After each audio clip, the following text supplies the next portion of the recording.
chair the event. Thank you.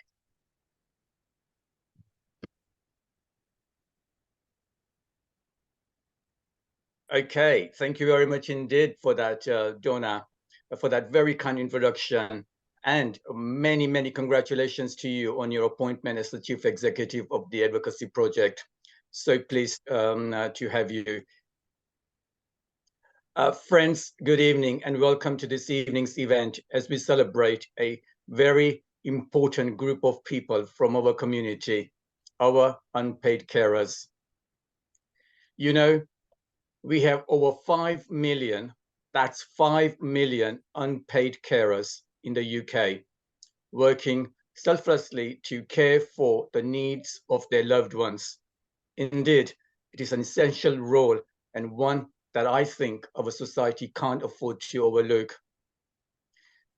We really need to make sure that carers have the opportunity to share their stories, their experiences, and to speak up about the support they need from local services. So friends, this evening, we are hoping to raise some awareness of the vital work unpaid carers do day in, day out. And indeed, our heartfelt thanks to them for what they do every single day. We are also going to look at some of the situations that can be frustrating for carers. For example, hospital discharge. For this conversation, we have two keynote speakers, my friends, Dame Philippa Russell and Debbie Hustings. Dame Philippa is Vice President for Carers UK, and Debbie is former unpaid carers lead for NHS England. Both of them bring a vast wealth of experience and knowledge, and will share with us their views on support that unpaid carers need and the opportunities that we have to improve care by providing a more joined-up service between carers and the NHS. But friends, before we hear from Dame Philippa and Debbie, I would like to introduce another good friend of ours, Frank Orojo. Frank is a former carer for his mum, who lived with vascular dementia. He is one of the founding carer members of the Sudbury and Wembley Dementia Carers Support Groups, formed, I think, over a decade ago. He's also a carers representative of the National Audit of Dementia. Prior to that, he was a carers representative of the Dementia Friendly Hospital Task Force. Frank has kindly agreed to share his experience with us tonight.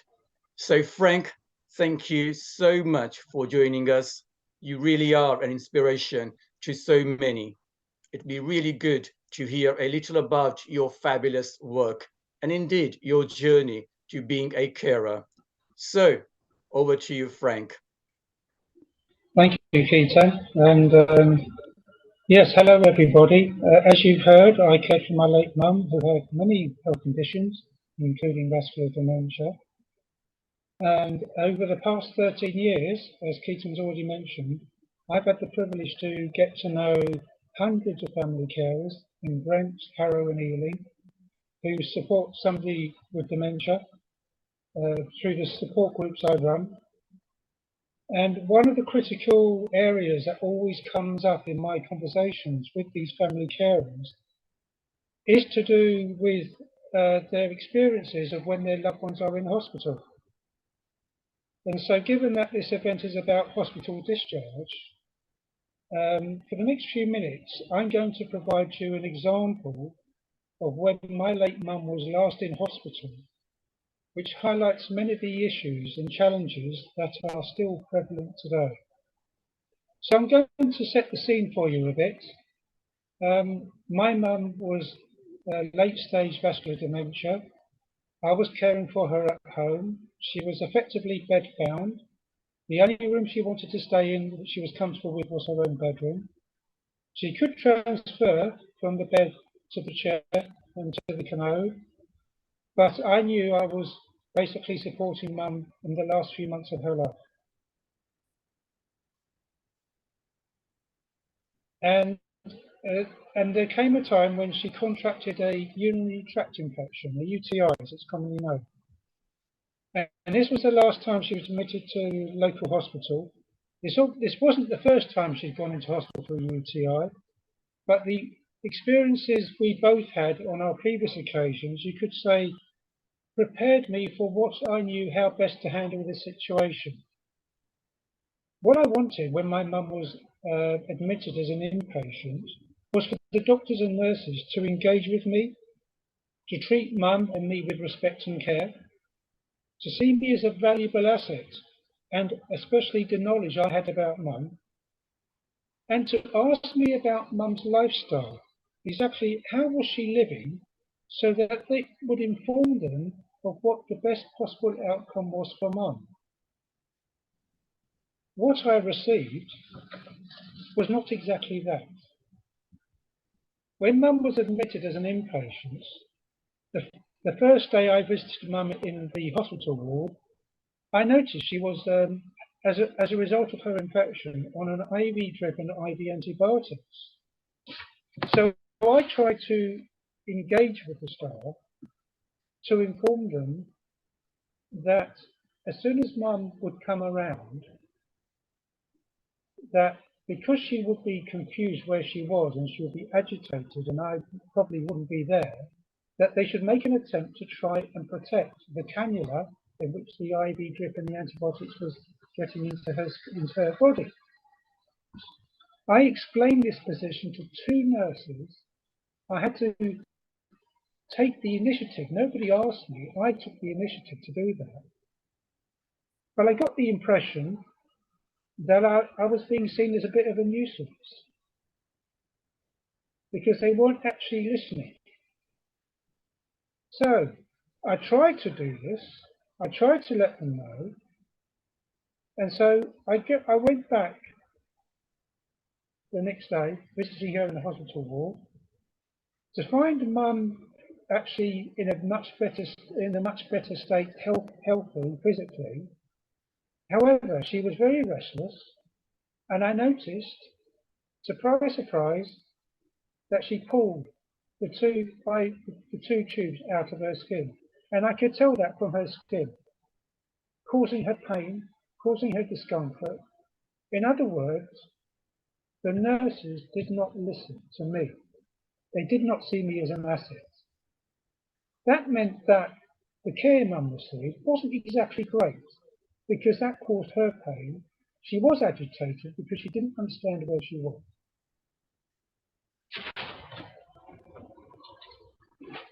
So, later that day, as Mum was getting better, I knew what I noticed was that no one was seeking to engage with me.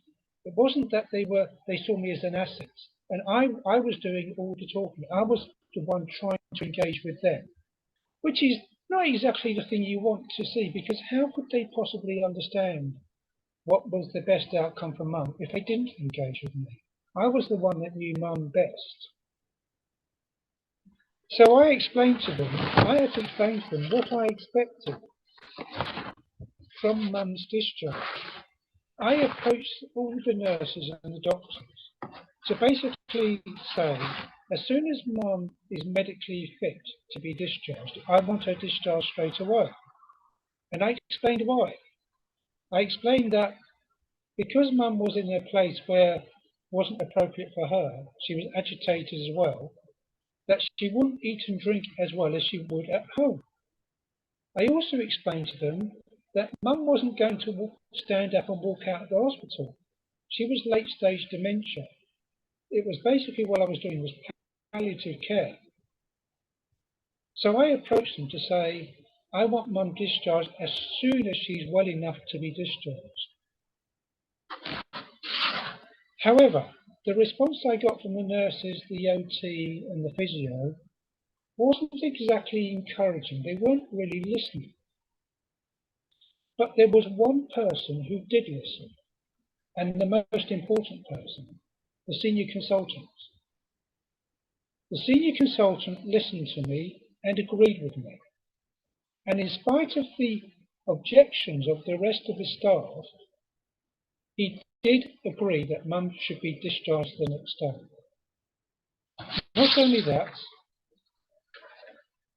that, but I agreed with him that I would be able to accompany Mum back home in the transport to keep her calm, because even though she stopped recognizing me as her son, I was the one person who was able to keep her calm and she trusted. However, I got the shock, something I never expected, because the thing I didn't foresee was that the nurse in charge of the ward told me that the transport couldn't allow me to accompany Mum back home because there wasn't enough space on the transport. To say I was disappointed is a bit of an understatement, because there was no recognition, no sympathy or care or recognition that Mum had dementia and it would be in her best interest for me to accompany her. But I had to accept that situation. I was forced into a situation I did not want, but I had to accept it. So what I discovered was that they transported Mum with lots of other patients that day back home. It wasn't until around 11 o'clock at night that Mum arrived back home from the transport. Opened the front door. She was the last person they were transporting, to find her in floods of tears. Because she had no idea where they were taking her. She had no idea where she was going, and she had nobody to keep her calm. But that was beyond my control. So basically, as soon as she came back home, got her back into her own bedroom, which was her sanctuary, the one place where she wanted to be. Took me about a couple of hours to settle her down, but we got there. And so that gives you an idea as to that. That's a typical example, I'm afraid, I hear this very day. 13 years after that event, I'm hearing these same stories from all the family carers I meet through the groups I run. What would have made a difference to that situation and these situations today? What would have made a difference if staff saw me as having an important role to play, as an asset? What would have made a difference is if doctors and nurses, as soon as you have an inpatient, plan for discharge and seek from the carer what was Mum's life like, so then they knew what the best outcome was.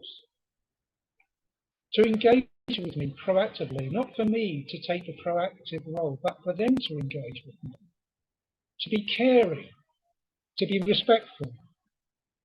In the end, it was down to me to push it. And I'm afraid to say that is still the position today. Thank you very much.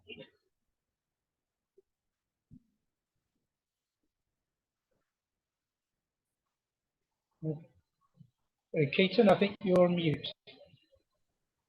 Frank, thank you very much indeed for that heartfelt story. So grateful to you for sharing that powerful story.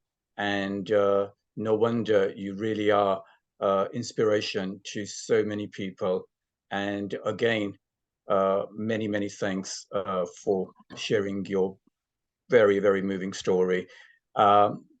Friends, I'm going to now ask our friend Dame Philippa and Debbie to take us through the overview of the work that they are doing around some of the narratives that Frank has just highlighted for us. So over to both of you, Philippa and Debbie, and very welcome to this evening's event, and so good of you to join. I know the weather hasn't been so kind, and I know there has been some issues in connectivity, but thank you very much for joining us this evening. Thank you, Ketan, and I'll kick off if that's all right, Philippa. For first of all, I would like to thank Frank sharing that experience. I started caring myself back in the 80s at a time when nobody really knew what being a carer was. Certainly I didn't know. I was a young mum with 2 small kids, and I didn't really understand. I was probably as green as could be, if you know that expression, and I took on that caring role with very little support. What I have seen since the mid-80s is a slow movement to improve the experience of carers in many different settings, and it's really an honour here for me today to come and talk to you about some of the work we've been doing in London. I am the former NHS England Carers Lead. I'm former because I have just recently retired, but I've not retired from my caring role. So it's a passion of mine to speak up for carers in these very challenging times. So I think my lovely colleague Chloe is going to share some slides. Is that still okay, Chloe, to do that? Yeah, she's just going to do it.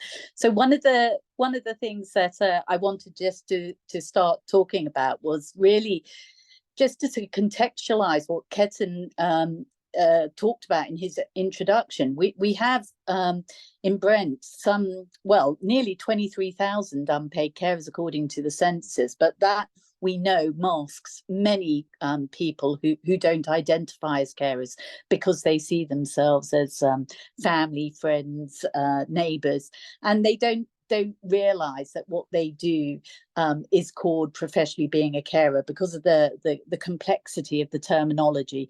We interchange the word carer between unpaid carer, who are people who are looking after and caring for people in an unpaid capacity, and then carers in the terms of professional carers, those who get paid, and this does cause problems. So one of the things that was going through my mind when Frank was talking was the whole issue of identification of carers at hospital, and if we say to patients, "Or have you a carer?" that won't ever get us to the right place of understanding who it is who looks at them after them at home.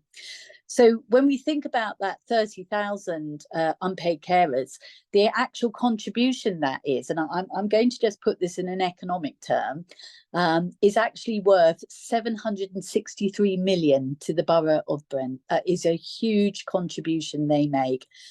And we mustn't forget our kids who care. They are unseen and unheard, and certainly in terms of our recent school census, we only identified 64 young carers in the whole population of Brent in our schools, and we know that that just can't be the case. We also know that the council has recently commissioned carer support services through Brent Carers Centre, and they run a young carers centre. So part of what we're going to talk today is how we get and connect people through all our different services. So there's a real integrated approach to supporting our carers in Brent. And now if I can move on to the next slide, I will let Dame Philippa, my friend and colleague, introduce herself. Thank you, Debbie. Philippa, please.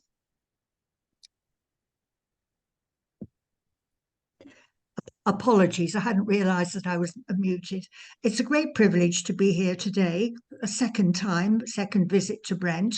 And what Frank said really resonated with me because my husband and my mother had dementia, and I also had what I called the cattle truck experience of my husband being sent home in hospital transport without me and chasing in a taxi. I also am a carer, as you can see from the picture of Simon, my son with learning disabilities, who is 60 tomorrow. So I think I count as a veteran carer. But as a veteran carer, I've been really privileged to be a foot soldier to the work which Debbie has led around carers and hospital discharge, because all of us who are carers will experience the admission to hospital, the terrible concerns about whether we are seen as being experts by experience for the relative that we care for. And we all know that hospital discharge can be fraught with problems, but it needn't be. There are many hospitals now, and Debbie has done sterling work here, where the hospital is a carer-friendly hospital and recognises the added value which we provide, and also, of course, our important role in ensuring once home, our relative doesn't bounce back again. The government is actively pursuing virtual wards, hospital at home, and so hospital discharge is even more important. But now I hand back to Debbie to talk about her work with the hospital discharge toolkit for carers, because I think it has made and will make a huge difference to all of us and those who support carers. Thank you, Philippa. And as you can see from this slide, it's been very much a team effort. And so I want to just give a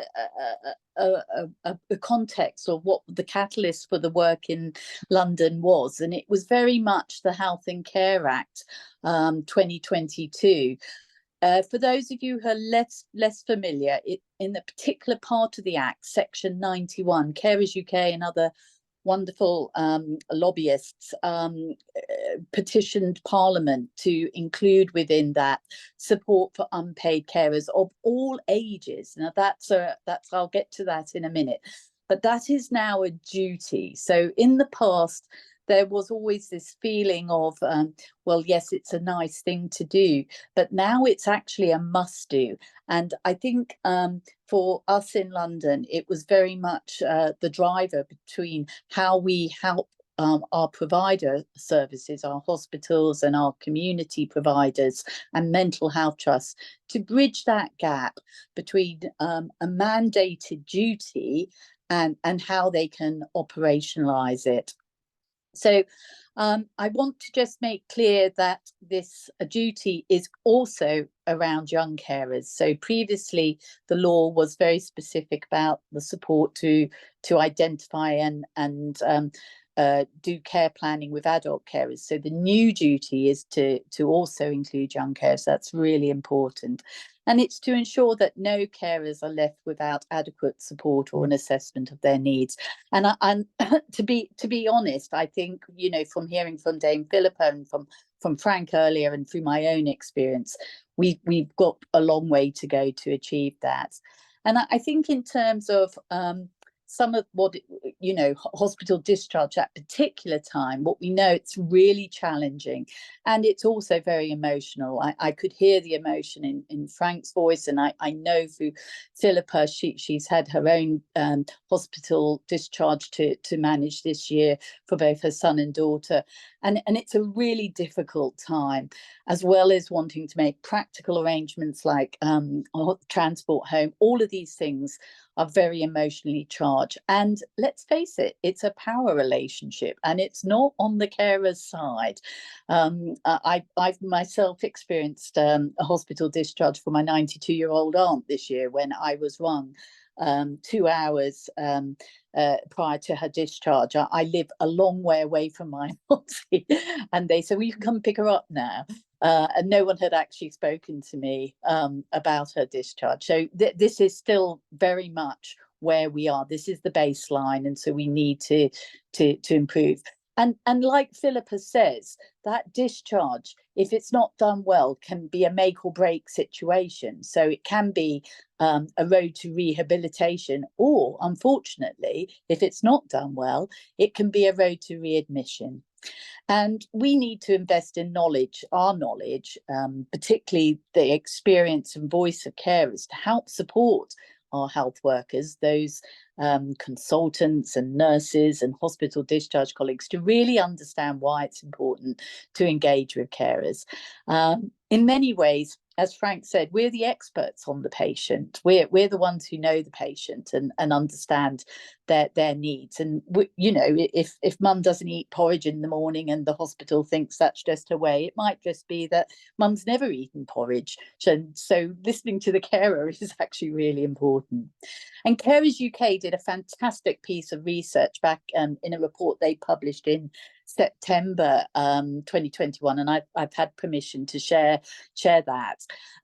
And over half of carers who were surveyed in this piece of research said that you weren't involved in the decisions about the care, which is a specific requirement now of the Health in Care Act.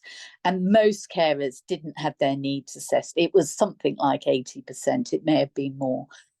We know also through both the Care Act and through the NICE Adult Carers Support Guidance, which Philippa and I had the privilege to serve on, that we need to check with carers that they're willing and able to care. And what we found in this research, that 7 out of 10 weren't asked. So there was an awful lot of really difficult messages back into the NHS around how we were failing carers, and obviously it was a call to action. Thank you, Cleo. We'll move on to our next slide. And I wanted just to give credit to Healthwatch Wandsworth, one of the partners in this piece of work, who actually did a deep dive into the carers' experience in a report, and I've included a link to that report that came out in May 2022. And what it did is echoed what the national research had already shared us, but it was really important to see that at a local level. And afraid, again, the picture was not good, so we could only improve. So moving on to our next slide, I'll take you through a little bit of a journey of what we did in partnership with our voluntary sector partners, the Healthwatch organisations, and the VCFSE Carers Support Organisations. Largely in London, they are hosted by Carers Trust, and with ADAS London. And so we took a collaborative journey, and we originally funded through NHS England National Team 9 trusts across London. We gave some money to them to do some carers projects and to really understand what the issues were within their systems and processes, and what needed to be done to support carers and what worked well. And we had the final evaluation reports of those in April 22, including the Wandsworth Health Watch Carers and Hospital Discharge Report. So the combination of all that research, we came together for a very big event, which my friend and colleague Dame Philippa was very kind to chair, and she's actually chaired all the work throughout this process and has been pivotal in helping to steer these conversations. And we brought together everyone in the community who work to support carers. And that's included having representation from all the provider trusts in London, from all the ICSs, from the voluntary sector, and carers themselves. And we had a big conversation, the big carers conversation about it. And what we found was that people don't know what they don't know. And it was really very interesting, just the sort of cross-pollination that went on in that particular meeting. There were people there who were meeting colleagues on the other side of the table for the very first time. There were health professionals who had never heard of a carer's assessment. So it was a really helpful journey. But what we also learned was that if people don't know what they don't know, that it's very hard for them to support carers. So as a result of that, we formed a multi-agency task and finish group who worked together to look at what we could do to meet the needs of the hospital staff and the ICSs to support carer involvement in hospital discharge.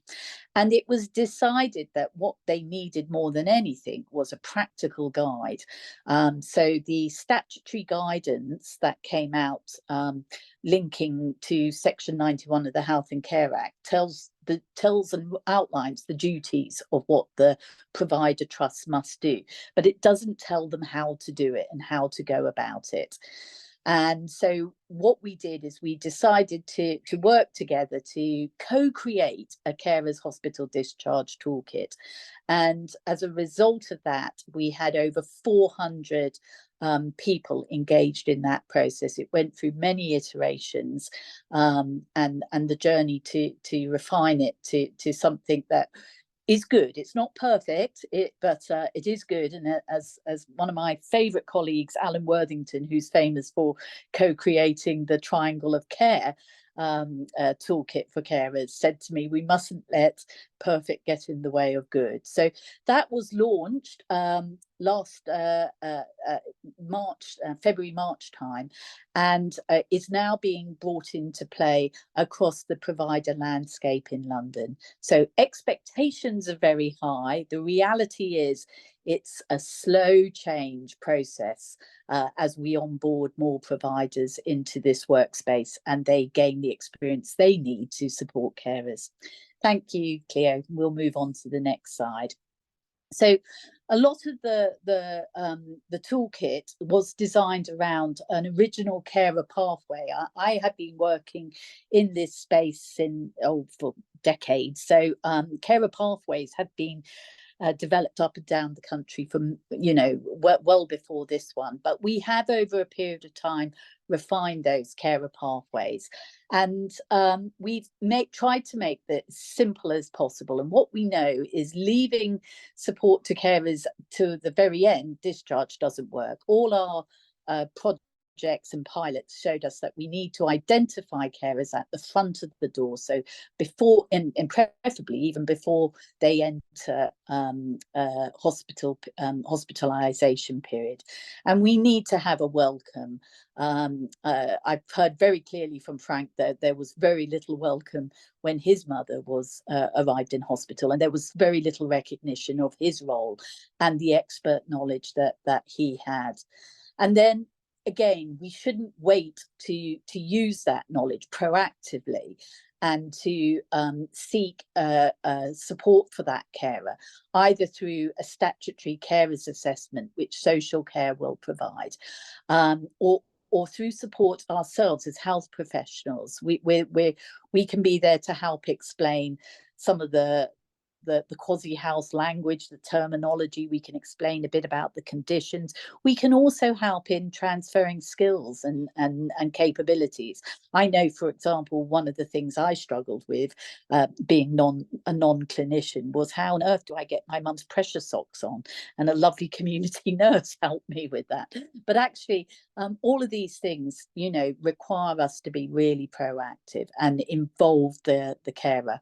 And then that really important fifth stage, transition. So that's the bit about getting the patient home, back onto a pathway where, they are going to rehabilitate, but also supporting the carer through that journey, because it's a really dangerous transition point if there is no support post-hospital.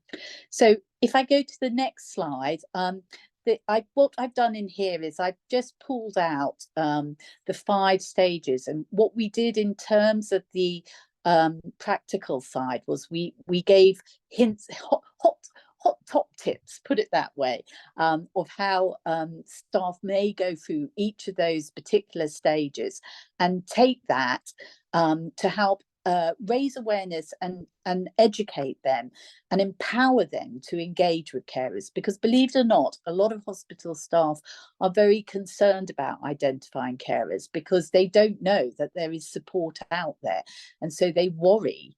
They absolutely worry that if they start down this path, that when the carer is back in the community, there'll be no ongoing support. So all of these 5 stages, and please do have a look at the toolkit. We've kept the links in, provide really practical advice, and also link to specific areas of good practice, best practice up and down the country. So it really is a compass, a navigation toolkit for anyone working in hospital, acute setting, secondary care, to be compliant with the Health and Care Act duties, but also it's the right thing to do. And on my next slide, we worked as part of the steering group to create a carers checklist toolkit.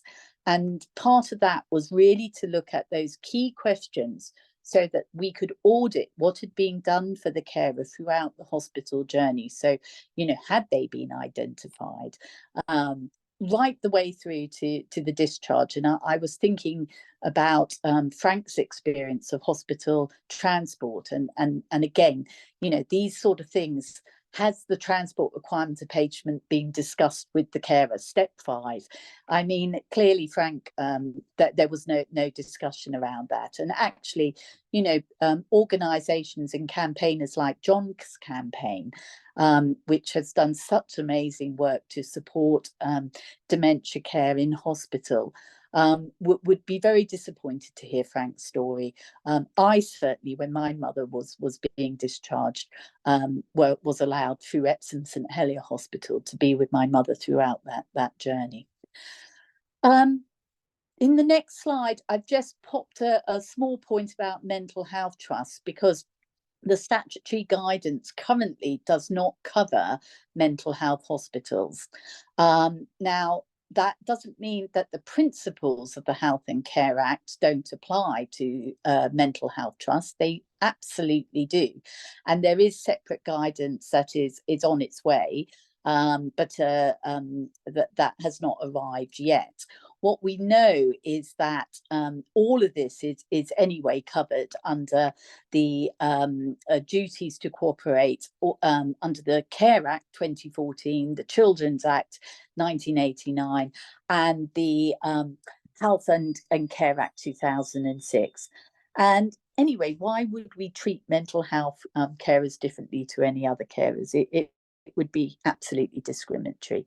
So I think that just really, I just wanted to cover that off, because when we talk about hospital discharge, we tend to be thinking of big physical conditions, and that you know, we know 25% of carers are caring for mental health conditions, so we don't want to ignore their needs. So in my next slide, what I've done is I've just put all the links. It was very much a piece of work that we have done, as I say, in cooperation with Carers Trust and Health Watch and other providers. And there are some links in here that you can have a little look at at the toolkit. And I think it is helpful to carers too to have a look at it, because it helps explain what their rights are and what they should be able to expect. And then I just wanted, in my final slides, just to talk about a case study. We had a recent event at the end of September to bring together what had been achieved since the launch. So 6 months ago, when we launched the toolkit, and how far that journey had progressed. And this case study actually comes from Kingston Hospital, who have been working with Hounslow and Richmond Community Healthcare, with the PCN, and with Kingston Carers Network and Richmond Carers Centre. And I just wanted to show the impact. So again, kind permission from colleagues at Kingston. So in the next slide, you'll see that they launched their carers project back in February this year. And as a result of that, they had 2 carer liaison staff who are working in the hospital, They are hospital members of staff and wear uniforms, so they are easily identifiable to other hospital staff. And as a result, they have identified an astonishing 1,050 unpaid carers. And here's the other really astonishing fact, that when we look at those carers that they've identified, these are carers who have been caring often for some time, people like Frank, who are caring for their mum with dementia, and who have not been aware that there is support available to them. So a lot of the carers were new to us. What they've also been able to identify is cost savings. So not only is it the right and moral thing to do to support carers, but there are cost benefits. So the economic savings have been in identifying and supporting these carers in hospital is they're saving the equivalent of about half a bed day per carer who follow their carers pathway in hospital. That's actually, when you start crunching those numbers, that really does make a difference. So huge benefits for the hospital to provide that. We also found that 42% of carers were eligible for a statutory carers needs assessment, and they were referred on to the local council, local social care support service for support. But obviously not everyone wants to go down a statutory carers need assessment pathway, and some people do not want support through that process, but they may well want support from the local voluntary sector. And something I had the privilege of attending was through the local doctors, collaboration of doctors. They came together and have now created a monthly one-stop shop for carers, which they host. The carers can attend. The first one, which I was very honoured to launch, there were 150 carers joined. All the local services came, and so the carer could start at the front of the door having blood checks and health checks, and then move around the room to meet staff from the Alzheimer's Society, from MenCap, from all kinds of voluntary sector organisations. It was all under one place, and they could end by actually having a lovely meal, which was provided for them, to really help show that certainly in Kingston, that they were valued and supported. And so what I wanted to show in this slide was just a last picture of how that looks. And if Cleo, if you could just move that, and how easy this would be to replicate in Brent. We have some wonderful GPs in Brent, and let's bring all these partners together with the hospital. Northwick Park, for instance, is very keen to work in this area, as is the community provider and the mental health trust. So let's all come together and figure out what we can do to support our wonderful carers in Brent. We can and we must do better. And that's all from me. So thank you very much. Thank you very much, Debbie. And indeed, thank you very much to Dame Philippa, both of you, for this very insightful presentation, some lovely slides and some very useful resource. And as Cleo, my colleague, said in the reply to one of the messages, this will be shared with everybody after this evening's session. So you will have that very shortly. As I say, each month, 1 hour is never enough, and time is very quickly coming to 7 o'clock. So let me move very swiftly forward. And I'll pick up one or two of those themes, Philippa and Debbie, very shortly. And there has been one or two chats, and I'll try and pick up those in a moment as well. But let's just take a very quick pause for some music and Kara's song, in fact. And this evening, we are very lucky to have some music to play. And this song that we are just about to listen to was written by unpaid carers in Wiltshire as part of a project by charity Rosetta Life. Lucinda Jarrett, the artistic director at Rosetta Life, is here with us this evening. And really good to see you, Lucinda. And I wonder if you could very briefly introduce the song for us, and Cleo will just play after your brief introduction. Thank you, Lucinda. Thank you very, very much for inviting me here. I'm aware we're short on time, so just to say I found the presentations really fascinating. I'm the Artistic Director of Rosetta Life. We're an arts and health innovation charity. And during lockdown, we formed an international alliance of people working with unpaid carers. And they identified that the most important factor to many unpaid carers was feeling invisible. So we've been working across Wiltshire, and great to see our colleagues in Kingston with Kingston Carers Network, and with Bristol Black Carers and with Tyneside Carers, to create a series of dances exploring the choreography of care and poems and songs exploring the narratives of care. And this song arose from a collaboration between a husband and wife. The wife was diagnosed with multiple sclerosis, and her husband was caring for her. And then he was diagnosed with Parkinson's, and they found themselves in a place where they were struggling to care for each other, in a world where they felt they were both losing contact with each other and with the world. And we wrote poetry together, and then a composer set their song to an extraordinary melody, and it was sung by two beautiful singers. And this is the song you'll hear now. So many thanks to them. I have their permission to share the song now. Thank you very much indeed, Lucinda. Cleo, please. The person is never the problem.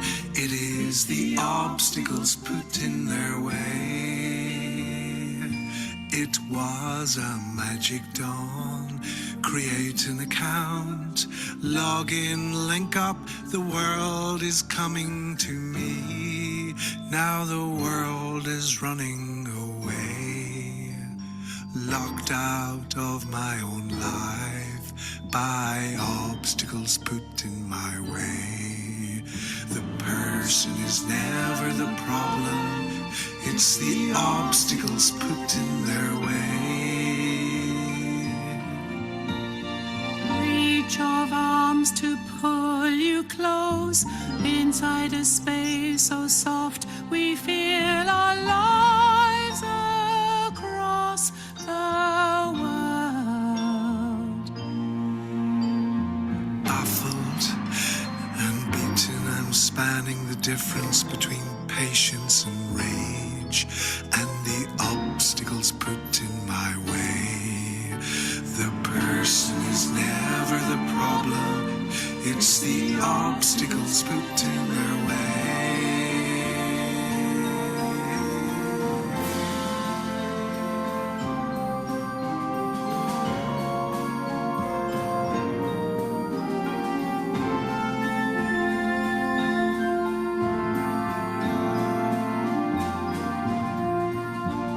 Squeeze these hands through boughs to search and find the gleam, the sparkle of connecting you through obstacles put in your way.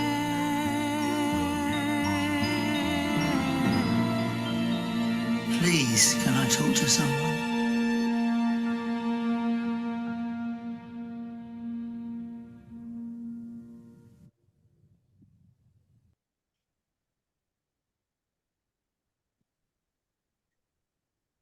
Thank you very much indeed, Lucinda. Really grateful to have you, and thank you very much, Cleo, for your assistance in airing that song for us. Thank you very much. So we've got a few quick moments left for some questions, and let me start off. I can see Amila's hand up. I'll bring you in a moment, and I know, Debbie, you've been doing amazing work while we've been hearing this beautiful, moving song, answering one or two questions in the chat. So thank you very much for that. So in my opening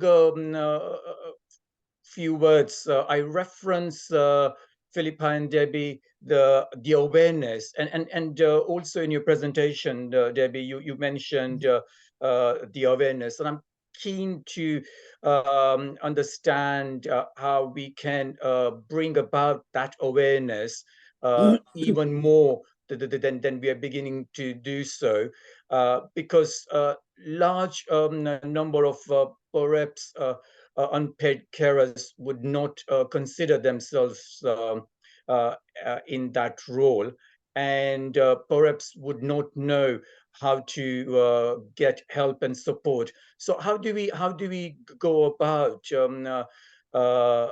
crystallizing those narratives, please?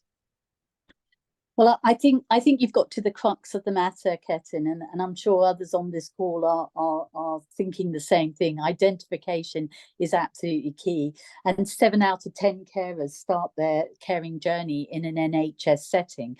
So it's absolutely logical that the NHS is the right place to do that identification work. Now, as I mentioned in my presentation, there are all kinds of issues with the terminology, but we must not get hung up on the C word. I myself did not identify myself as a carer, especially when I was caring for my mum during COVID. She would be horrified to have heard her daughter be called her carer. But what's important is understanding that what you're doing is being a carer in a professional status, and that you have rights and you have needs for support. So I think what I would say in answer to your question is, one of the things that we became really aware of in that first network event that we held was there was a huge lack of knowledge within the health sector around who carers were, what they were entitled to, what support was available. So in terms of providing training to staff, that seems to me an absolute pivotal point, so that staff really feel empowered to actually engage with carers and actually be able to support them, not only in while they're during hospital, but also signposting them to all the services that are available in the community. But identification is key, and that's down to us in the NHS. Thank you. And I think you have already answered it in the chat, but let me, for those who may not have read it. So you reference mental health, and thank you for that, Debbie. And one of our colleagues in the chat function talked about secure settings. And very briefly, because time is very quickly running out, if you could just say a little bit about that for those who might not have read that. And I hope I addressed it in my presentation, because although the statutory guidance is not yet out for mental health providers, the law is the law is the law, and the Health and Care Act captures all NHS providers' trust with this duty. So we wouldn't want to discriminate against mental carers. Why would we do that? And even if we did, then we would fall foul of the Equalities Act. So I love to share that. And we look forward to the duties. Just a quick mention, Ketin, no, also because one of our colleagues mentioned the triangle of care, which is a quality improvement. Yeah, and that's just being relaunched across the country by our wonderful partners, Carers Trust. Does really amazing work. It actually reflects the hospital discharge toolkit too. So the two things are synergetic. Let me just bring very briefly Amila, please. I hope I pronounced that correctly. And a very quick point from you, because we are running out of time. And do feedback after this event, and we will try and bring the part 2 of this in very near future. But let me just take one or two questions from our friends on the screen. Right. Good evening. Thank you, Councillor Fest. My husband broke his arm because of a stroke in 2010, which Hillingdon Hospital did diagnosed. He broke his arm and was sent to Northwick Park on the basis that he broke his arm because he had a stroke, which he didn't. A friend of mine the next day said to me, "We'll come and pick him up," and we did. They refused to allow him to come back with us. They sent him back at 11:30 at night, back to Harmondsworth in Hillingdon. As a result, 3 days later, he had, because he had caught pneumonia, it was in the middle of February in the cold, he was back for 2.5 weeks in Hillingdon Hospital and 2.5 weeks in rehab. So I'm glad to hear that Northwing Park is interested in actually look after carers, because they certainly didn't look after me, and they certainly didn't look after my husband. And can I just mention about the John's campaign? When my husband was dying in 2015, again in Hillingdon Hospital, they told me that it was not policy to keep carers with their husband. Unfortunately, I'm the founder member of Hillingdon Foundation Trust. And I stayed with him and brought him home, and he died a few weeks later. So if Northwing Park is going to listen, they certainly have a lot to do, because they nearly killed my husband 8 years ago. Thank you very much, Councillor. Thank you very much indeed for your sharing another heartfelt story, as we heard earlier from Frank. Thank you very much. I'm afraid time is always ahead of us, and we are again we have been beaten by the time, but we will come back very soon with part 2, and perhaps we'll be able to explore some of the themes that came out of Debbie and Philippa's wonderful and helpful slides next time around. But thank you very much indeed, and keep keep your feedback coming. And let me now bring back Donna for her final quick closing words. Thank you, Donna. Thanks very much. I'll be very quick. What a wonderful session this has been. I first of all just want to thank Kate and the Advocacy Project team, who are brilliantly led by Cleo, for organising this event. Thank everyone who came for attending. And particularly thank our speakers, Frank, Dame Philippa and Debbie, for some wonderful insights into this issue. Just to confirm that the slides and recording will be circulated after the event, and also look out for details of our next event, which will be a Q&A with the fantastic Dame Carol Black. So I hope to see some of you there as well. Thank you. Thank you very much all. Have a safe evening. Bye-bye. Thank you.